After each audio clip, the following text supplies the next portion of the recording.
where a back-to-school basketball tournament was being held. Police say 5 people were shot, including a 17-year-old girl, Antonia Campbell. She was shot in the face and is still fighting for her life this morning. 3 other victims walked into local hospitals with gunshot wounds. A 30-year-old man and a 29-year-old woman was shot in their backs. What's up, ladies and gentlemen? Welcome to the latest edition of Call Out TV. It's your boy John. Man, it seems like there's a mass shooting out here in NYC every other weekend. But Mayor Eric Adams and Police Commissioner Jessica Tisch, they saying that crime is down. I don't see it. How can crime be down when 4 savages decided that they wanted to take guns up to Haffen Park in Baychester when it was a back-to-school basketball tournament, and they let off shots, shooting innocent people? They end up killing one. A 17-year-old girl is fighting for her life. I'm telling you, man, there's going to be a lot more killings before the summer is out. Now you 4 dudes, 2 of them who are minors, 16 and 17 years old, they'll be out in a few years. But the other 2 grown men, the 20-year-old and the 25-year-old, they're going to be doing some major time for this shit, man. Because the community is not safe. You parents, y'all got to stop sending y'all kids outside. 7:30 at night in the hood. It's not late at night, but I mean, shit still go down around that time. That's when the gang members is coming outside. You know, they done slept all night from partying and bullshitting the night before. And now they back at it again, living a life of crime. And if you parents out there, if y'all not asking questions and y'all don't know where y'all children are, there's a good possibility that your child might be caught up in some type of gang. You know, somebody might be trying to kill them, might be trying to take their life, but you wouldn't know that because you somewhere out shaking your motherfucking ass, or you got a dick in your mouth or dick in your pussy, so you ain't really too much concerned about your child. I hear a lot of people keep saying, yeah, there's not enough to do in the community. There's nothing for these youth to do. Listen, man, the teaching starts at home. I'm talking specifically to the single black mothers out there, because we know where their daddies is at, either locked up, dead, because a lot of them, they're not holding their children accountable. So when their child go out there and they hurt somebody or their child get killed, what's the first thing they're going to say? Oh, their child was a good kid, this, that, and the third. These parents, especially these mothers, they not holding the child accountable. You understand what I'm talking about? So a lot of these little niggas out here, they running wild, son. They running wild, and they not thinking about their future. They not understanding. Them standing behind that trigger and taking somebody's life, they don't understand the consequences that come behind that shit until they like 5 years, 10 years in on a 30, 50 year bid, when they realize that they made a mistake, but it's too late. A lot of you mothers, man, y'all gotta stop the partying, y'all gotta stop the bullshitting, and y'all gotta get more active in your child's life, and shit like this won't happen. I'm sorry, you know, I'm praying for the 17-year-old girl, the innocent girl that was shot in her face, and she's on life support right now.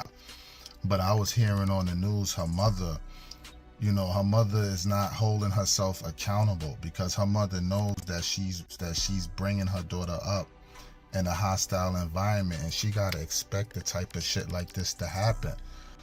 So for her not to hold herself accountable, and she's saying that, yeah, if the police would have been here sooner, shit like this wouldn't have happened. Yeah, that's probably true too. But you have to upbring your child and enlighten your child in the household, and give your child the game on what to do and what not to do when they outside in the streets. A lot of these kids, bro, you know, they be hooked on their phones 24/7 on social media, distracting them, so they not paying attention to their surroundings. Now, these kids couldn't even go out there Saturday night and have a good time and ball out on a basketball court, because innocent people was shot and one man lost his life. Rest in peace to that young man. I hope his family got life insurance for him, because you know how it go in the black and brown community. A lot of these young boys, they go out here and you know, they dissing on their ops and they lose their life. They put the burden on their family members because they family 9 times out of 10 they poor, they on some type of public assistance. So you know they don't got the money to bury their own child. Now they gotta rely on GoFundMe's. It's just another sad and sickening, you know, senseless mass shooting, just like it was a week ago in Crown Heights that I had to report on. It kills me to have to keep coming up on this platform to keep reporting about these issues, man. But I gotta let y'all know, y'all gotta be self-aware out there. Keep your head on a swivel and don't listen to Mayor Eric Adams or the police commissioner Jessica Tisch, because the crime is not down. The crime is skyrocket high to the point where, you know, you got older elderly people getting assaulted in the train station. The crime in the train station has skyrocketed over the past few years, and it hasn't went down, and it's not going down no time soon, because unemployment is at an all-time high. And as long as unemployment is high and there's no jobs, there's always going to be crime in the black and brown community, man. It's nasty work out here. You know, my condolences goes out to the innocent people who were shot and killed, you know, but y'all got to stop going outside. You know, you do your little errands during the daytime, and then once the sun looks like it's about to go down, that's when you should be in the house, man. Because you know that's when it gets real spooky and grimy out here in NYC. And you can't rely on police to protect you. You got to protect yourself. You understand what I'm talking about? So y'all be on point and pay attention out there. Y'all get in the comment section. Let me know what y'all think about this shit, man. Don't forget to hit that like button. Share. Subscribe. I'm out. 12 Adam 63. Officer needs assistance. Possible 187 at corner of Crenshaw and Century. They shot my brother. They shot my brother. Updates. News 12's Brittany Cadet is back at the scene of a deadly mass shooting at a Baychester Park. Police have now arrested 4 people following that gunfire over the weekend. This is as a young woman continues to fight for her life.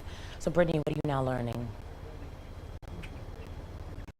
Yeah, well, good morning. We do know that this is another step in the case that police have taken now. So they tell us that they have 4 people in custody. So 4 men, 2 of them are minors, and get this, the youngest one is 16 years old, and he's facing a slew of charges. Now, again, the other 2 that are in custody are minors, so we don't have their IDs yet, but we do know that one is 16 and the other is 17, both facing a number of charges, including murder, gang assault, and criminal possession of a weapon. The other 2 behind bars, 20-year-old David Reyes and 25-year-old Robert Royal. They're also charged with murder, attempted murder, and criminal possession of a weapon, and Reyes also faces a gang assault charge.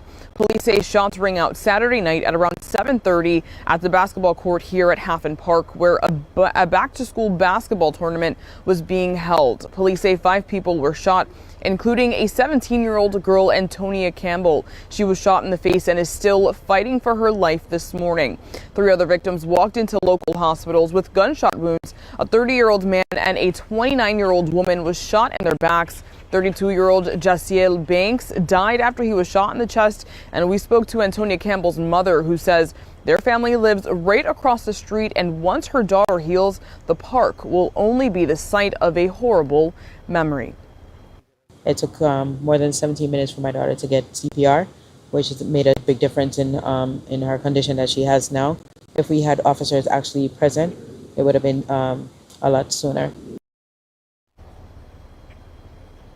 And according to NYPD data, since 2018 compared to now, the shooting victims and shooters under the age of 18 has been up more than 200%, and that was as of May of this year. For now, we're live here in Baychester. I'm Brittany Cadet, News 12, the Bronx. Brittany, thank you for those updates. Our heart go out to that family and that